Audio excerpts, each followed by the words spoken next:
नेतारं वेत्तारं सर्वभूतानां ज्ञातारं वेदतत्त्वानां वन्दे सद्गुणरत्ने श्रीवर्धमानमाध्याय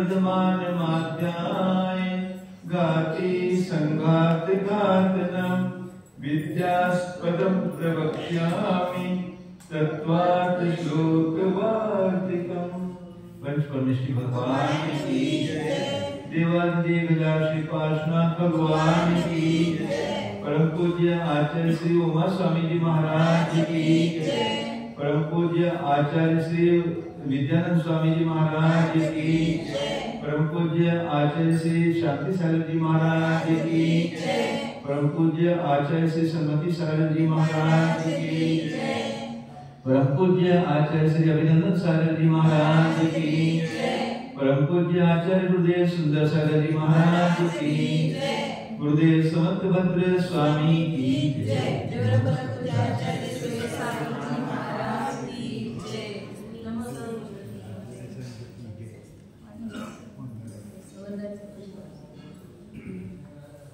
page number 560 है। इसमें चर्चा चल रही थी कार्यकारण भाव। बौद्ध जो है कार्यकारण भाव नहीं मानता है, तो उसको आचार्य ने समझा कि अकार्यकारण भाव भी फिर सिद्ध नहीं होता है, क्योंकि जो जो अकार्यकारण भाव में आप ये उक्ति देंगे वो अकार्यकारण भाव में भी लगेगी, तो दोनों को ये समान दोष आता है, ऐसा बता रहे हैं। अब आगे बता रहे हैं। धूम आदि ज्ञान सामग्री मात्रा तत्कार्यत्व आदि निश्चय अनुपत्ति है। न कार्यत्वादि धूमादि स्वरूपम इति चेत् तर्हि क्षणिकत्वादि ही अपि तत्स्वरूपम मा भूत्। ततः एव क्षणिकत्व अभावे कौन है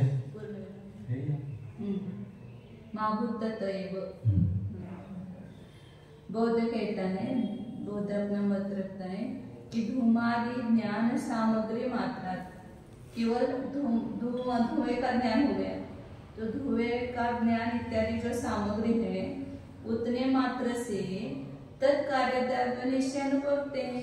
धुआं कार्य है, उसमें कार्यपना है, ऐसा निश्चय नहीं हो सकता है।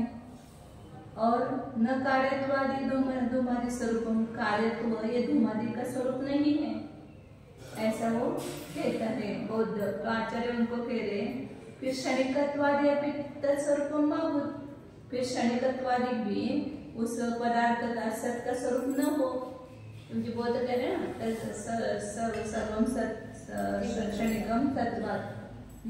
तो क्षणिकत्व ये तत्व का रूप कैसे हो, उसको देखते आपको पदार्थों को देखते क्षणिकत्वादि की प्रतीति कैसे होती है। धुआं को देख करके आपको कार्यत्व की प्रतीति नहीं होती है, तो क्षणिकत्वादि भी वस्तु का स्वरूप मत हो, तथे उसी कारण से, क्योंकि केवल उसके ज्ञान मात्र से उसका निर्णय नहीं हो सकता है।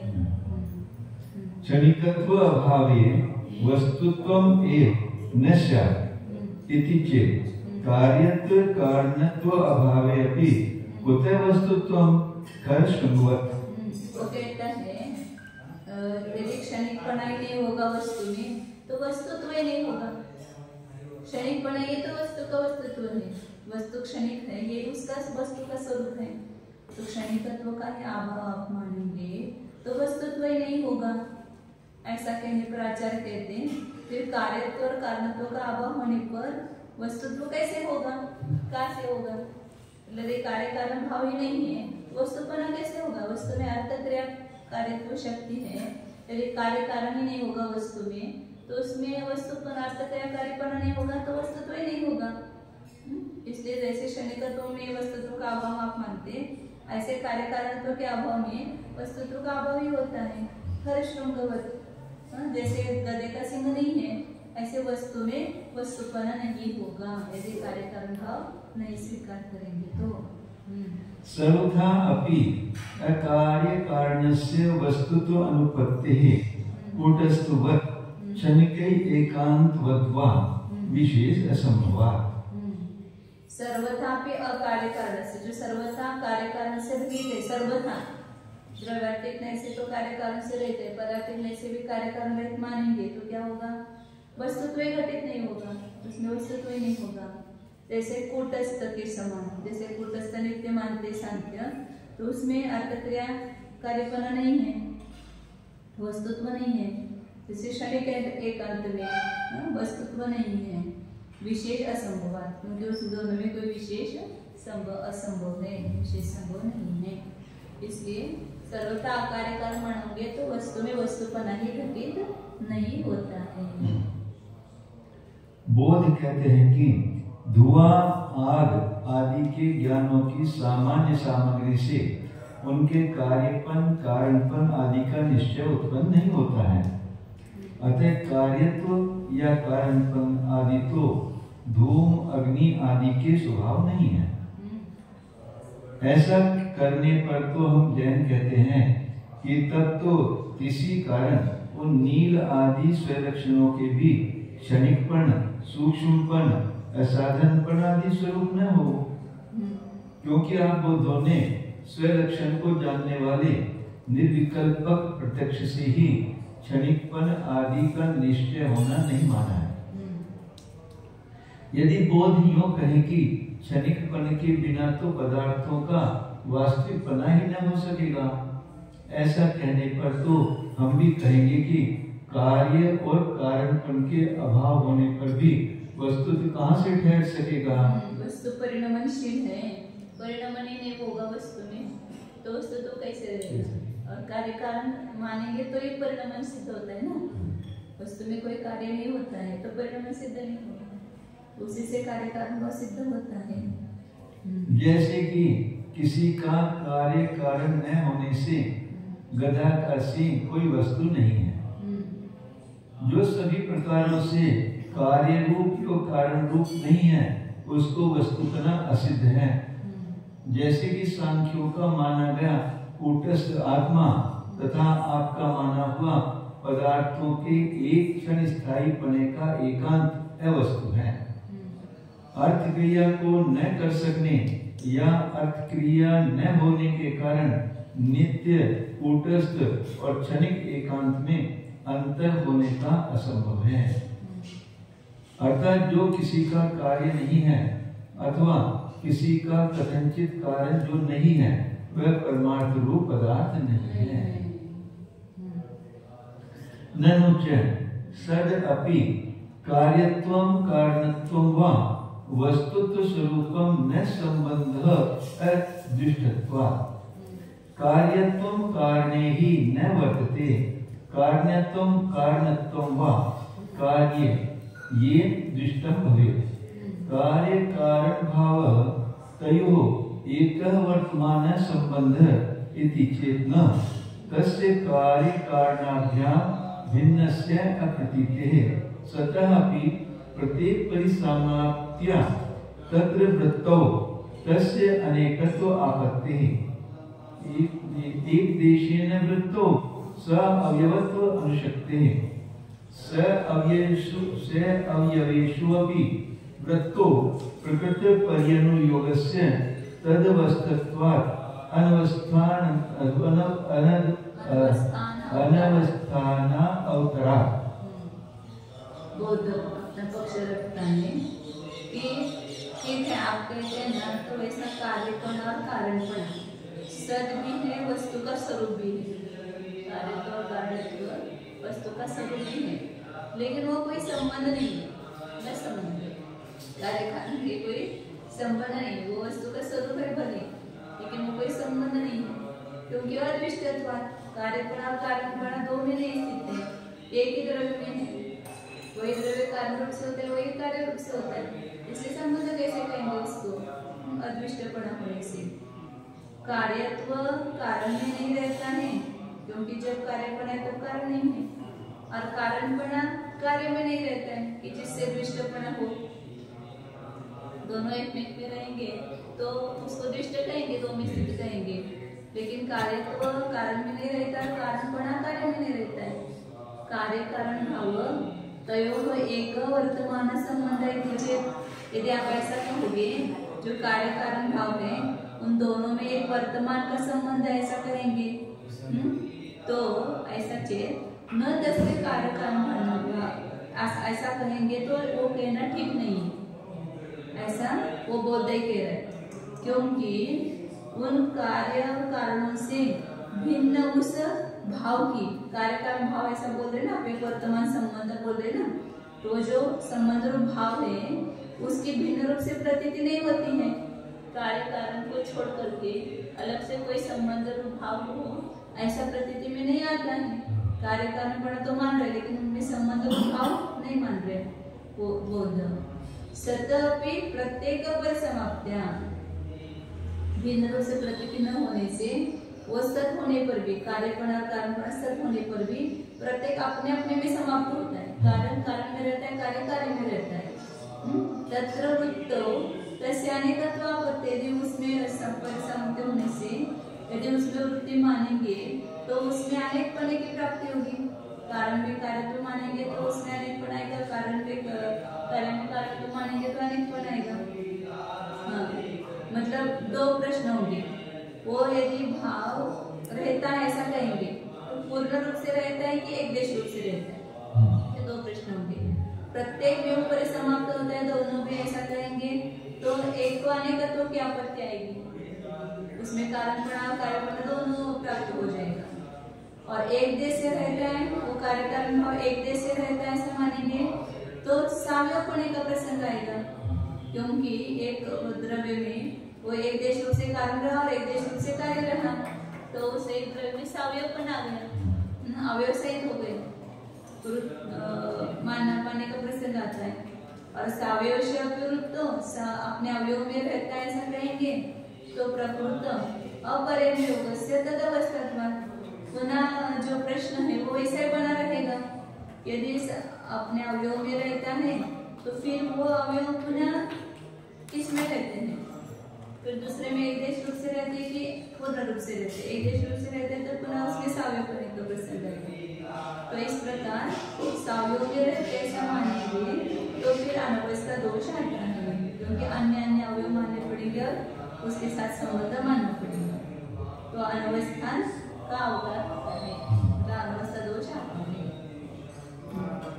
कार्य कारण अंतराले तस्य उपलम्ब प्रसंगाच्च ताभ्यां तस्य अभेदे अपि कथम एकत्वं भिन्नाभ्याम् अभिन्नस्य भिन्नत्व विरोधात्। और कार्य कारण दोनों के बीच में वो संबंध रूप भाव रहता है ऐसा कहेंगे। कार्य कारण के दोनों के बीच में अंतराल में तस्य उपलम्ब प्रसंग, उसकी प्राप्ति का प्रसंग होने से ताभ्याम तस्य अभेद, और उन दोनों से कार्य कारण भाव से उस संबंध रूप भाव का अभेद मानने पर प्रथम एकत्वम, उसमें एकत्व कैसे होगा, क्योंकि दो जो भिन्न है उनके साथ वो अभिन्न है तो क्या हो जाएगा, तो कारण के साथ भी अभिन्न है, वो कार्य कारण भाव और कार्य के साथ भी अभिन्न है, तो दो के सिवा और कुछ सिद्ध ही नहीं हुआ ना, दोनों से अभिन्न है कार्य कारण भाव, तो फिर उसमें भिन्न तो मानने का विरोध, अलग से कोई भाव सिद्ध ही नहीं हुआ, फिर दोनों से अभिन्न तो दो रूपी हो गया, तो अलग से कोई कार्य कारण भाव सिद्ध नहीं हुआ, ऐसा बौद्ध का कहना है। ऐसा मान रहे थे ना कि कार्य तो भी है कारण तो भी है, और उन दोनों में संबंध एक संबंध भाव, ऐसा मानने में क्या दोष आता है, ये सब वो सिद्ध कर रहा है, क्योंकि पूर्ण में रहता है भाव, ऐसा कहेंगे कार्य में और कारण में, तो दो में रहा तो अनेकत्व की आपत्ति है, और एक देश रूप से रहा तो उसमें सावयव होने का प्रसंग है, कार्य कारण भाव में सावयव मानना पड़ेगा, फिर कार्य कारण सावयव मानना पड़ेगा तो उसमें अनवस्था दोष आएगा। फिर यदि कार्य कारण दोनों के बीच में उसकी प्राप्ति का प्रसंग कहेंगे तो उन दोनों से अभेद मानेंगे तो एक ही दोनों के साथ अभिन्न हो गया ना, तो दो के सिवाय तीसरा कोई सिद्ध ही नहीं हुआ ना कार्य कारण भाव, तो फिर भिन्न होगा, उसको भिन्न मानने का विरोध आता है। तस्य अभेदे अपि कथम एकत्वं भिन्नाभ्यां भिन्नस्य, भिन्नों से अभिन्न जो है उसको भिन्न तो विरोध, उसमें भिन्नपना होने में विरोध से उस कार्य और कारण से उस कार्य कारण भाव रूप संबंध जो है उसका अभेद मानने पर कथम भिन्नाभ्याम अभिन्नस्य एकत्वम कथम, उन दोनों से जो अभिन्न है उसमें एकत्व कैसे है? दो भिन्न है ना कार्य और कारण, उन दोनों से वो भाव अभिन्न है, तो उन दो भिन्नों से जो अभिन्न है उसमें एकत्व कैसे हो गए? दो रूप हो गए ना, वो दो कार्य के साथ भी एकत्व रूप है, कारण के साथ भी एकत्व रूप है, तो वो दो रूप हो गया कार्य और कारण, तो उसमें एकत्व कहाँ रहा? वो जो कार्य कारण भाव रूप संबंध है ना उसमें एकत्व कैसे रहा? एक वर्तमान संबंध ऐसा कह रहे थे ना, वैसे एक संबंध नहीं रहा, दोनों के साथ अभिन्न है तो दोनों के साथ एक रूप हो गया, तो दो रूप हो गया वो तो स्वयं अभिन्नस्य अपि भिन्न अर्थेः तादात्म्ये परमाणोः एकस्य सकलार्थेः तादात्म्य प्रसंगात् एक परमाणु मात्रं जगस्य सकल जगत स्वरूपः वा परमाणु इति भेद अभेद एकांतवादिनोः उपालम्भ साधवादिनः तथा अनभिगमात्। और वो वही बहुत आगे कह रहे स्वयं अभिन्नस्यापि, स्वयं अभिन्न होते हुए भी भिन्नार्थ ही तादात्म्य, उन कार्य और कारण के साथ उसका तादात्म्य संबंध मानेंगे तो क्या होगा? फिर एक परमाणु का भी संपूर्ण पदार्थ के साथ अलग प्रसंग आएगा, क्योंकि अभिन्न होते हुए उसका भिन्न पदार्थों से उसका तादात्म्य संबंध मानेंगे, तो एक परमाणु का अन्य सभी पदार्थों के साथ कोई भिन्न अर्थ अलग है, फिर भी उसमें तादात्म्य का प्रसंग मानने का प्रसंग आएगा। और संपूर्ण यदि एक परमाणु के साथ सभी पदार्थों का तादात्म्य मानेंगे तो संपूर्ण जो एक परमाणु मात्र हो जाएगा, एक परमाणु मात्र जगत से सकल जगत स्वरूप परमाणु मात्र, संपूर्ण जगत का एक परमाणु मात्र जग हो जाएगा या संपूर्ण जगत स्वरूप परमाणु हो जाएगा। इस प्रकार दोष आएगा ऐसा वो कहता है, तो आचार्य कह रहे हैं ऐसे भेद एकांत अवेदांतवादियों का ये उपालंब साधवादियों को नहीं आता है। साधवादियों को ये दोष नहीं है, क्योंकि जो भी सदा सर्वथा भेद का एकांत मानते हैं, अभेद का एकांत मानते हैं, उनको ये सब दोष आते हैं। आप बोले ना भिन्न मानेंगे तो ऐसा दोष आएगा, भिन्न मानेंगे तो ऐसा दोष आएगा, तो ये दोष किसको आएगा? जो सर्वथा भिन्न मानता है, सर्वथा भिन्न मानता है, उनको ये दोष आएंगे। हम तो कथनचित भिन्न भेद और कथनचित अभेद मानते हैं, तो साधवादियों को दोष नहीं आते, क्योंकि वैसे स्वीकार नहीं किया, सर्वथा भेद या सर्वथा अभेद हमने स्वीकार नहीं किया है।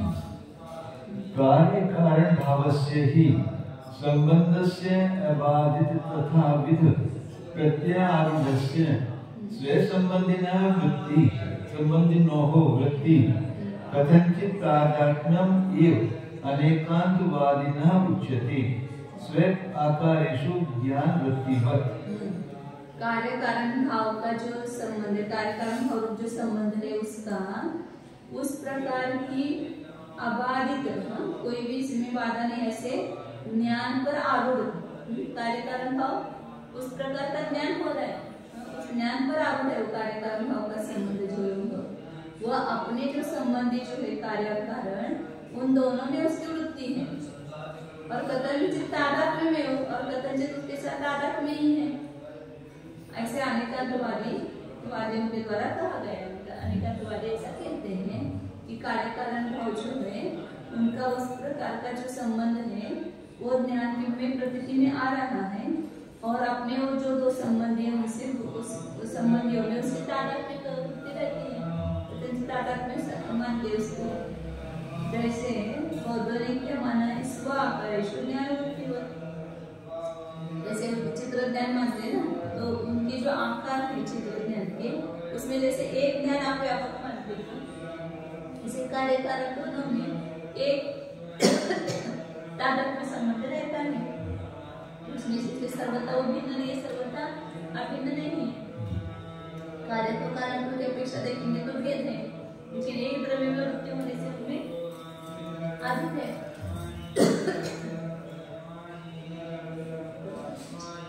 वृत्ति बौद्ध अनुज्ञा करते हुए उदाहरण देते हैं कि कार्यत्व और कारणत्व ये सद्भूत होते हुए भी वस्तु स्वरूप तो हैं, किंतु संबंध नहीं हो सकते हैं, क्योंकि आप जैनों ने संबंध दो आदि में रहने वाला माना है और वे दो में नहीं ठहरते हैं।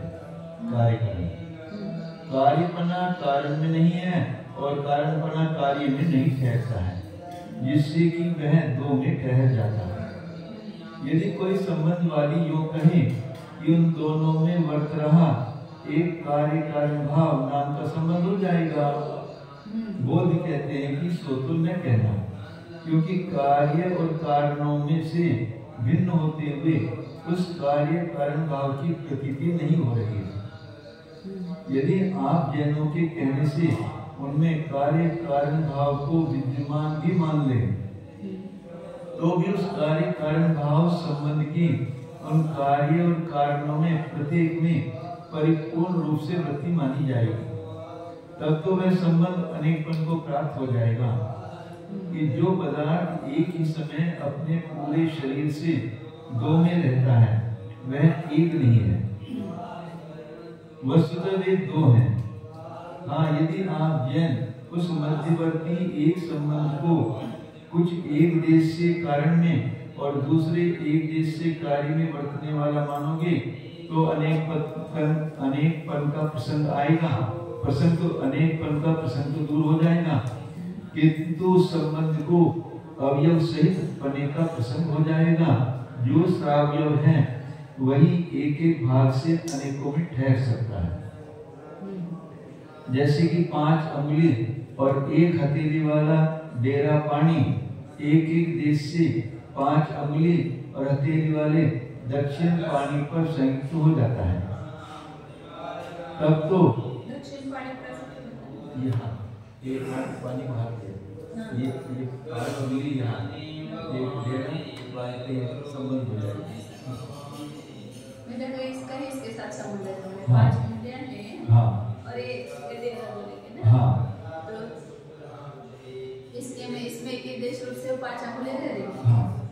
और हथेली वाले दक्षिण पानी पर हाँ संयुक्त हो जाता है। हाँ, बायां दाएं पर दोनों एक साथ इसका ये हाथ इसका संबंध हुआ, इसका एक ये बाएं का दाएं के ऊपर संबंध हो जाएगा। मतलब अवयव से ही मान लो, अंगुली भी है, ये हथेली भी है, लेकिन आगे कैसे करना है? हाँ अवयव से ही मानना, अवयव से ही मानना। तब तो फिर उन एक एक देश स्वरूप अपने अवयवों में भी अवयवों की एक देश से ही वृत्ति मानी जाएगी।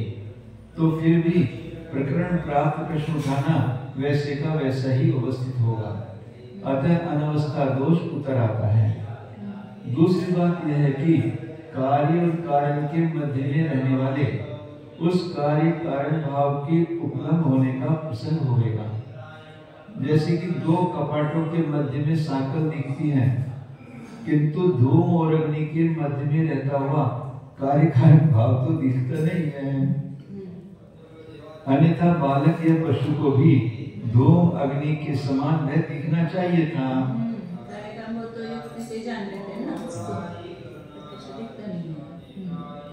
उन कार्य और कारणों से उस संबंध का अभेद मानने पर भी वह संबंध भला एक कैसे हो सकता है?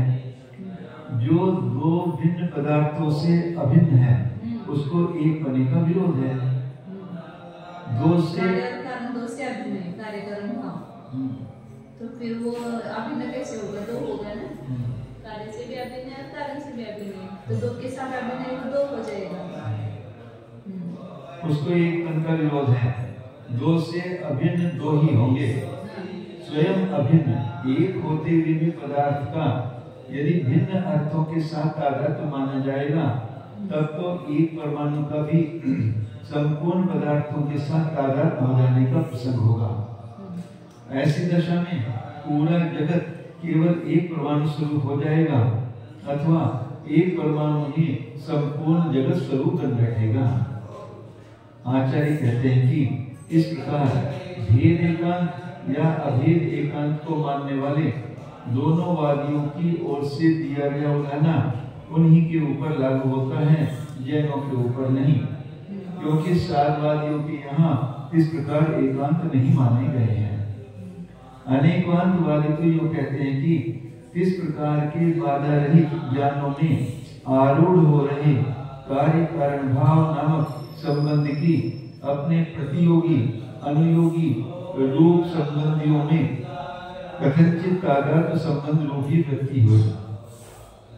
जैसे कि बुद्धों ने ज्ञान की अपने आकारों में कथनचित तादात्म्य रूप वृत्ति मानी है, अर्थात ज्ञान एक होकर भी अनेक आकारों में वर्तता हुआ जैसे माना गया है, वैसे ही एक संबंध भी अनेक संबंधियों में कथनचित तादात्म्य संबंध से वर्त रहा है। चित्र ज्ञान आकार को अनेक मानते हैं। कुतः अनेक संबंधित तादात्म्य कार्य कारण भावस्य संबंधस्य एकत्वं न विरुध्यते इति चेत्। वो बौद्ध पूछते हैं जैनों के लिए, अनेक संबंधित तादात्म्य, अनेक संबंधियों के साथ तादात्म्य होने पर कार्य कारण भाव संबंध जो है उसका एकत्व विरोध को कैसे प्राप्त नहीं होता है। अनेकों के साथ जो तादात्म्य संबंध रखता है वो उसमें एकत्व कैसे होता है। अनेकों के साथ तादात्म्य रख रहा है तो वो भी अनेक हो गए ना, तो उसमें एकत्व कैसे रहेगा, एकत्व विरोध को कैसे प्राप्त नहीं होता है।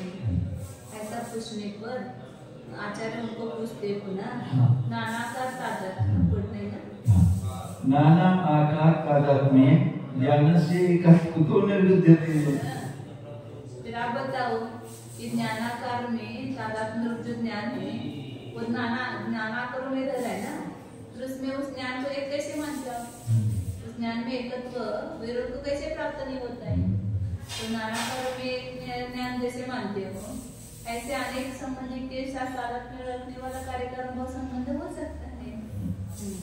तद अशक्य विवेचनत्वात् इति चेत् ततः एव अन्यत्रपि कार्यकारणयोः हि द्रव्य रूपतया एकत्वात् कार्यकारण भावस्य एकत्वम् उच्यते, न च तस्य शब्दे विवेचनत्वं मृद द्रव्यात् कुशूल घटियोः हेतु फल भावेन उपगतियोः द्रव्यांतरम न नेतुम अशक्ति है।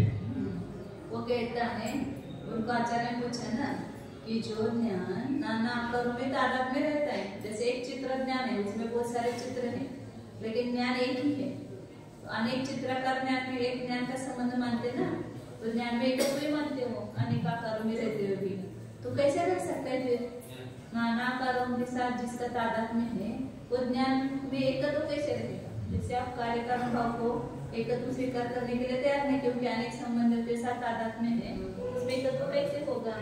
तो ऐसे हम प्रश्न आपको पूछते हैं कि ज्ञानाकारों के साथ जो तादात्म्य है चित्र ज्ञान, उसमें एकत्व कैसे रहेगा, एकत्व क्यों विरोध को प्राप्त नहीं होगा।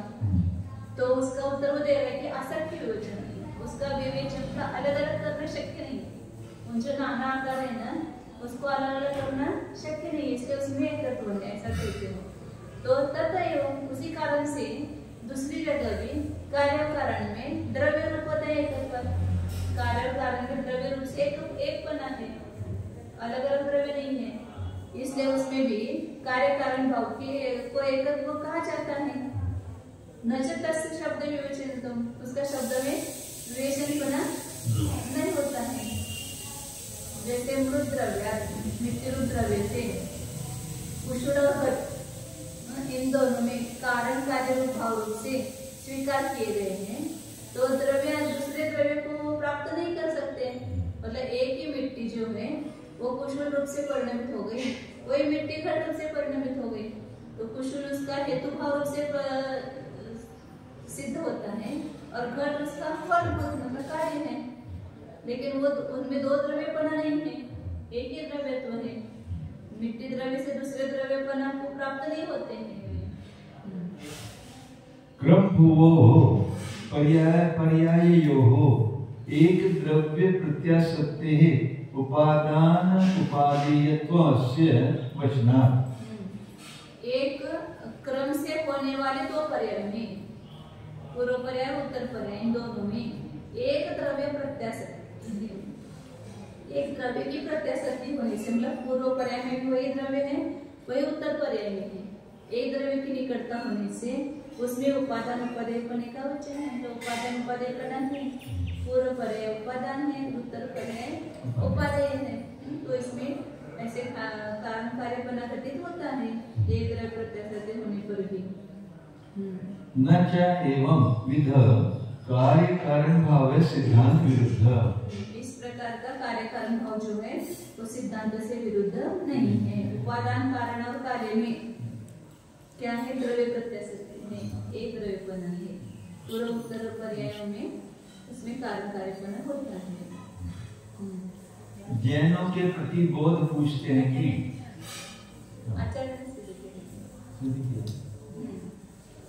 जैनों के प्रति बोध पूछते हैं कि अनेक संबंधियों के साथ तदात्मक पना हो जाने पर कार्य कारण भाव संबंध का एक पना कैसे नहीं विरुद्ध होता है? देखो, संबंधी एक आकाश के साथ तादात्म्य रखता हुआ परम महापरिणाम एक है और अनेक शुद्ध आत्माओं में तादात्म्य संबंध से बरतने वाले केवल ज्ञान अनेक है।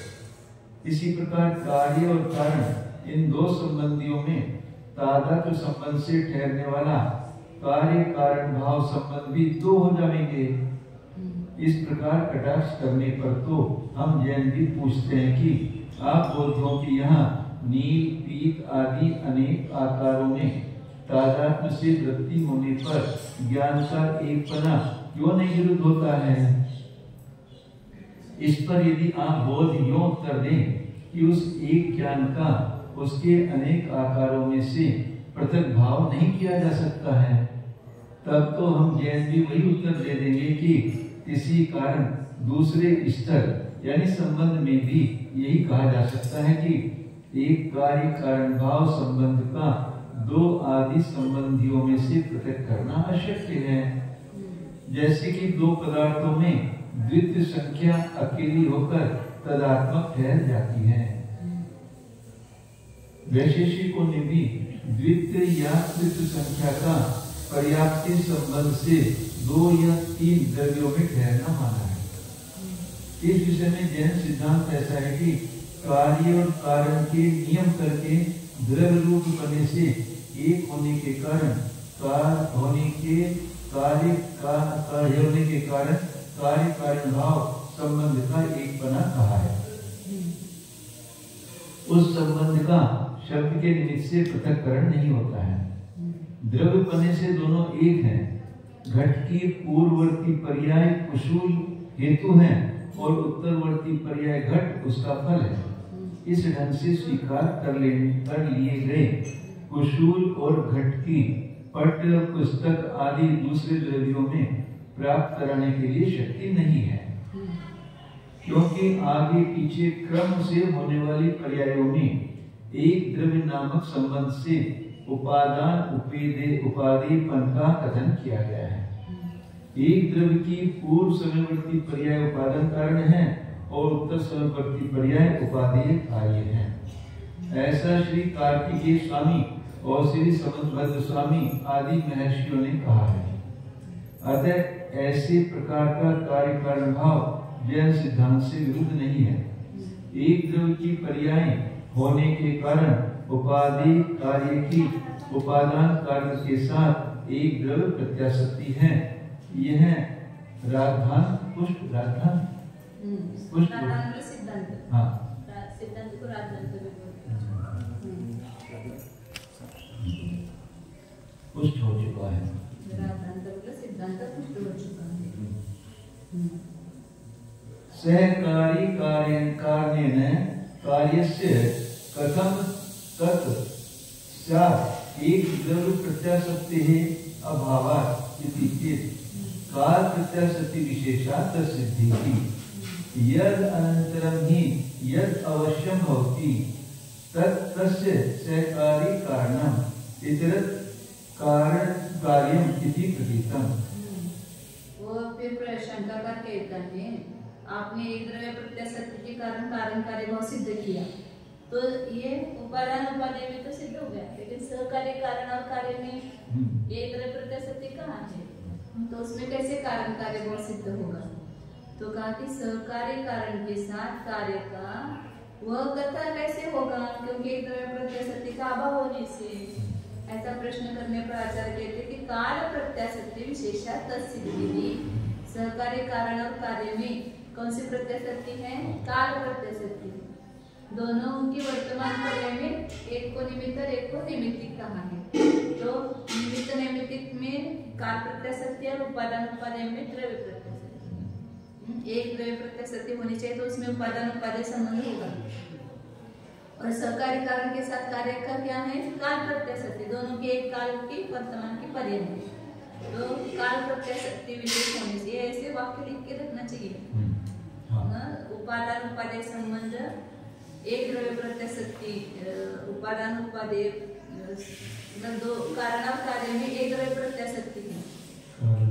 उपादान कारण और कार्य में एक द्रव्य प्रत्यय सत्य है।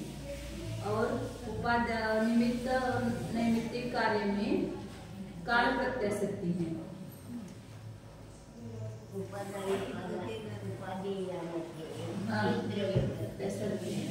उपादान कारण आणि उपादेय कार्यामध्ये एक द्रव्य प्रत्यय सत्य आहे आणि सहकारी कारण म्हणजे निमित्त कारण आणि नैमित्तिक कार्य कार्यामध्ये एक काल प्रत्यय सत्य। एक काल प्रत्यय सत्य असल्यामुळे त्या दोघांच्या मध्ये कार्यकारण भाव संबंध मांडला। ये सब बातें हमको उस समय समझ में नहीं आती थी जब जयपुर खाने तत्व चर्चा करते थे। अभी वहाँ की यादें सब आ गई।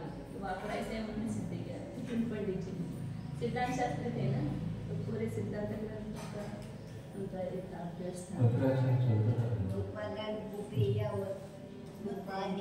जयपुर खाने चर्चा हुई थी ना, लिखित रूप में हुई थी। दो पक्ष में शिव सागर तीसरे जो पट्टाधीश थे उनकी भावना थी कि दोनों कहीं पर समीप आ जाए।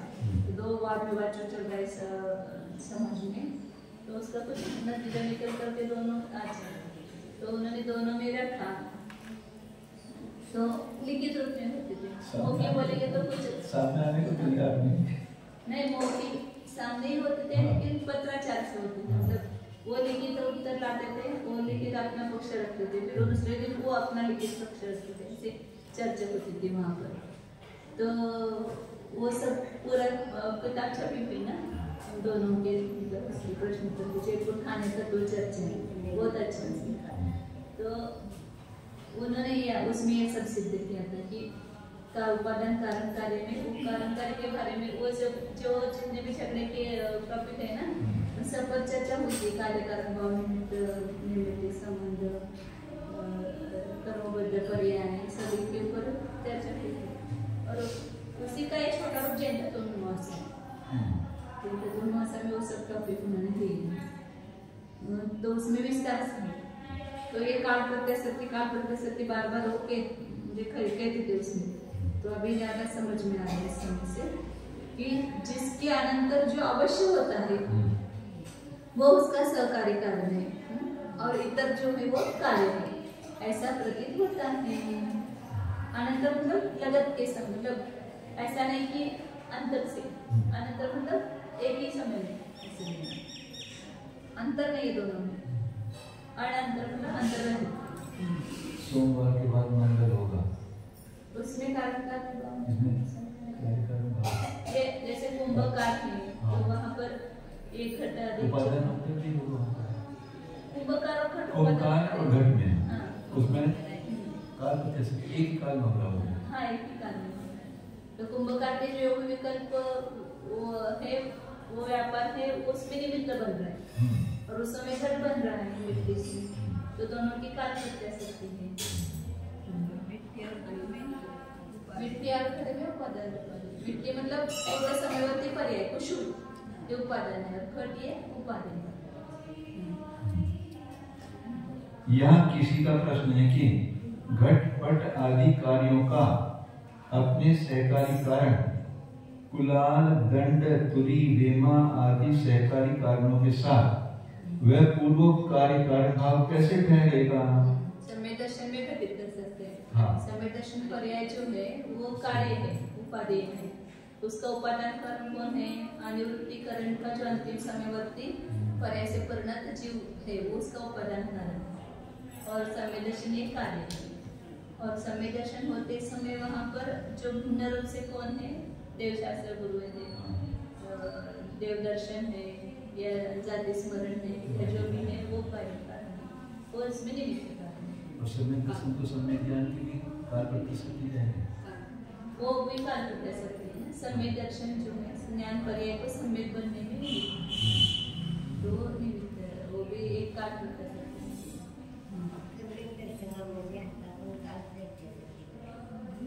सम्यक दर्शन आणि सम्यक ज्ञान दोन गुण आहेत ना भिन्न, तर दोन गुणांच्या वर्तमान पर्यायामध्ये सुद्धा काल प्रत्ययशक्ती आहे, तर ते निमित्त नैमित्तिक म्हणते त्याच्यामध्ये दोन गुणांमध्ये।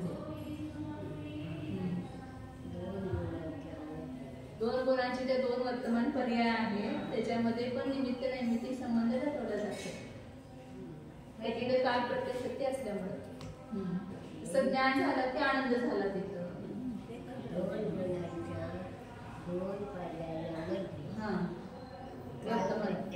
वर्तमान पर्यायामध्ये वर्तमान पर्याय म्हणजे तसं दोन द्रव्यांच्या दोन वर्तमान पर्यायामध्ये निमित्त नैमित्तिक संबंध आहे, तिथं काल प्रत्ययशक्ती आहे। तसे एका द्रव्याच्या दोन गुणांच्या दोन भिन्न पर्याय, भले एकच द्रव्य त्या रूपात परिणमलेलं आहे परंतु दोन गुण स्वरूपाने भिन्न आहेत, म्हणून त्याच्यामध्ये पण एक गुणाची पर्याय दुसऱ्या गुणाच्या पर्यायाला निमित्त इसमें तो उपादेय उत्पादन उपादेय हो जाएगा। लेकिन वो समय दर्शन श्रद्धा गुण की पूर्व समयवर्ती पर्याय वो उपादान होगी, लेकिन ज्ञान गुण की पर्याय उसमें निमित्त है। और ज्ञान गुण की पर्याय में श्रद्धा गुण की पर्याय निमित्त होगी। दो गुणों में काल प्रतिशक्ति है। हाँ, दो गुणों में काल प्रतिशक्ति। और एक ही नहीं तो एक दो क्रियाओं में उपादान उपादेय। क्रमभावित पूर्वोत्तर करते हैं तो उपादान उपादेय संबंध है। हाँ। क्रय प्रत्ययशक्ति एक क्रय प्रत्ययशक्ति। हाँ। पूर्व पर्याय कारण, उत्तर पर्याय कार्य, उसमें उपादान उपादेय संबंध, उसको एक द्रव्य प्रत्ययशक्ति कहेंगे। और एक ही काल में दो द्रव्यों के दो गुणों के भिन्न भिन्न जो पर्याय हैं उसमें सहकारी कारण कार्य। यहाँ किसी का प्रश्न है कि घट पट आदि कार्यों का अपने सहकारी कारण कुलाल दंड तुरी वेमा आदि सहकारी कारणों के साथ वह पूर्व कार्य कारण भाव कैसे ठहरेगा? क्योंकि एक द्रव्य की पर्याय न होने के कारण एक द्रव्य नाम के संबंध का तो अभाव है, अर्थात एक द्रव्य की जो कतिपय पर्याय हैं उनमें एक द्रव्य नाम का साक्षात संबंध होता है। जैसे कि एक गुरु के अनेक चेलों में परस्पर एक गुरुपना संबंध है, अथवा एक माता के अनेक पुत्रों में एकोदरत्व या सहोदरत्व संबंध है। ये परंपरा से होने वाले संबंध एक द्रव्य संबंध से न्याय है। इस प्रकार कहने पर तो हम जैन काल प्रत्ययशक्ति नाम के विशेष संबंध से सहकारी कारण और कार्यों में उस कार्य कारण भाव संबंध की कार्य सिद्धि होना मानते हैं, जिससे अव्यवहित उत्तर काल में नियम से जो अवश्य उत्पन्न होता है वह उसका सहकारी कारण है और शेष दूसरा कार्य है। इस प्रकार कालिक संबंधी सबको प्रतीत हो रहा है, अर्थात सहकारी कारणों के साथ कार्य की काल प्रत्ययशक्ति बन गई। नजदीक के कारण को भी काल प्रत्ययशक्ति कहेंगे, अगर एक साथ होता है तो भी काल प्रत्ययशक्ति कहेंगे। हाँ। लगातार दो रहे तो भी काल प्रत्ययशक्ति मानेंगे। वैसे उपादान कारण कार्य में भी माननी चाहिए, क्योंकि लगत के है ना वो, उसमें एक द्रव्य प्रत्ययशक्ति है और काल प्रत्ययशक्ति है, दोनों माननी पड़े उसमें, द्रव्य प्रत्ययशक्ति भी काल प्रत्ययशक्ति। ऐसा हो सकता है दोनों के साथ हो सकता है। गुणों में जो द्रव्य प्रत्ययशक्ति है एक ही काल में ना अनेक गुण हैं, उसमें एक द्रव्य प्रत्ययशक्ति की नहीं है, तो एक साथ ही है ना सभी गुण। माता के पुत्र सहोदरत्व है, तो एक ही है, तो वो तो सहोदरत्व, तो ये काल प्रत्ययशक्ति है, एक ही काल बन एक का दो पुत्र हैं तो एक ही माता के पेट से उत्पन्न हुए हैं। तो उधर तो इसमें से बता सकती हो। एक काल में उत्पन्न हुए ऐसा नहीं करेंगे उसमें। सहोदरपना एक हो गए ना दोनों का, तो उसमें वो एक द्रव्य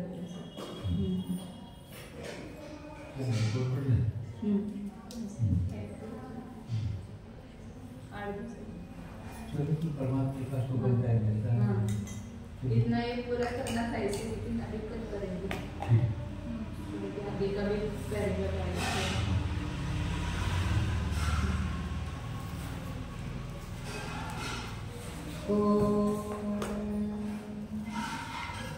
जानिए यह मैं शुद्ध चैतन्य में जीवी हूँ, ज्ञान दर्शन संपन्न हूँ, अनंत गुणों का अखंड पिंड हूँ। अनंत गुणों में एक द्रव्य प्रत्यय शक्ति है, इसलिए उसमें अभेद है।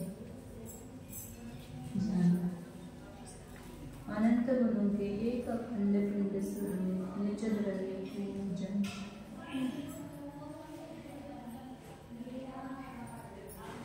अनादि अनंत अनंत पर्यायों में एक द्रव्य प्रत्यय शक्ति है, तो मैं अनंत पर्यायों का पिंड हूँ।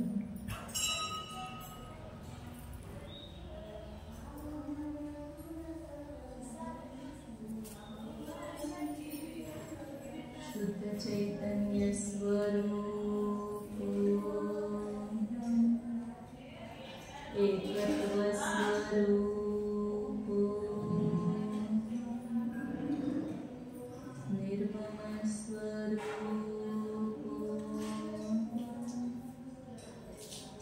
अभिन्न स्वरूप शुद्ध एको ध्रुव